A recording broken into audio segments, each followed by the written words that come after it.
Hi, Leon. Hello. Leon, you are our kind of in-house video and film guy increasingly, and it's something that we're just being asked for all the time. Can you just explain your background, where you come from? Because you've been making videos of audio for a long time, haven't you?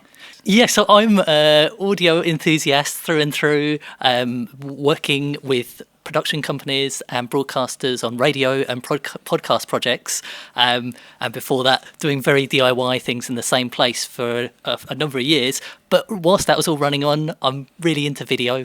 I kind of studied fine art, focusing on video a lot, making sculptures that made use of video cameras and things like that, and make lots of videos in my spare time with musicians. And suddenly, over the last couple of years especially, those two worlds have been coming together, which is excellent for me, and I think is really good for people who are into listening to podcasts, but sometimes listening isn't enough. You need something else to tell the full story. Yeah, it's more than just a trend, isn't it? I think it's more than just a trend, and it's more than just a luxury to go alongside a podcast. Increasingly, it's something we're being asked for, and it feels like part of the package. Definitely, I think it's part of the kind of ecosystem of what you've got to put out there if you're producing a podcast, and it doesn't have to be just as simple as popping a really nice camera in front of your presenters or your guests, or taking it on the road with you if you're doing something out and about. I think what's been called for and what people are doing, especially Fresh Air, is a real creative approach to how you kind of bring in visuals, as creative as how you go about structuring the kind of format of your program and how you'd record it. And you can see that happening in the podcasts that are available and the content that they're putting out that isn't 100% audio based. And how do you do that? Because I suppose one of my worries as an audio purist is that as soon as you start visualizing a podcast, it becomes a video. That becomes the focus of everything. You start worrying about what it looks like more than what it sounds. How do you get that balance right? Well, first of all, have audio purists on the video side. I think that's not to put down people who are video focused, but say in the podcast example, the producer who's producing the audio podcast, even if video isn't their thing and they're going to collaborate with a videographer or a video team, these creative ideas are a collaboration from the very start before you get recording, and therefore I think that's the key to making it not look like you've just plonked in video as an add-on and it doesn't really add anything. It's just, like you said, a video. It's just we just made a video series, not a podcast. We made a podcast with video elements. And what's the most sort of creative use of video that you're seeing at the moment? Are there some interesting things out there?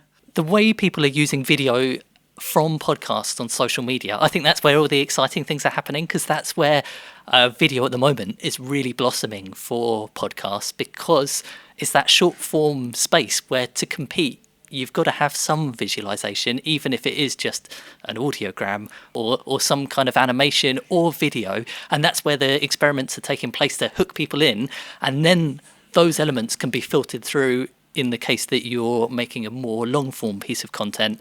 I'm TikTok, Instagram, all of those places, TikTok especially, people using video in really creative ways for podcasts that sometimes, often, the best ones aren't bits that are lifted from the podcast. There's something feels a bit, unless it's something really, really special, sometimes it can feel a little bit uncreative if you're just like, let's just snip 38 minutes to 40 minutes and pop that on the internet, and then they'll love that. But like, I don't know whether that always happens, because you've got to be 38 minutes in to appreciate that. So making things for their purpose. And where do you sit on putting a whole podcast episode in video on YouTube versus clips? Do you think people sit and watch podcasts in video form? Yeah, I think they do. I used to, because just like you, I'm a bit of an audio purist, and a couple of years ago I would have scoffed at that idea. But now the way the internet works, and other people at Fresh Air, like Rich and Michaela, will know more about this than me. I'm not a marketing head, but you've got to be everywhere, and one of those places is YouTube. And it's going to be a bit of a disappointment if you click on it and you just get an hour-long audiogram. And I do it. YouTube is just a great place to head, and then kind of get naturally flow through the system to something that catches your attention. And then there's that world of people who want the video there to pull them in, and then they can minimize that window and get on with using their computer for something else. And that sounds like we're talking specifically about interviews, which it often is. But I think there's loads of really exciting ways that video can be used, which perhaps haven't been explored fully, for things that are more narrative-based, documentaries, things like that, which aren't just kind of ending up making a TV documentary, something that's like a hybrid. Brilliant. Leon, thank you very much.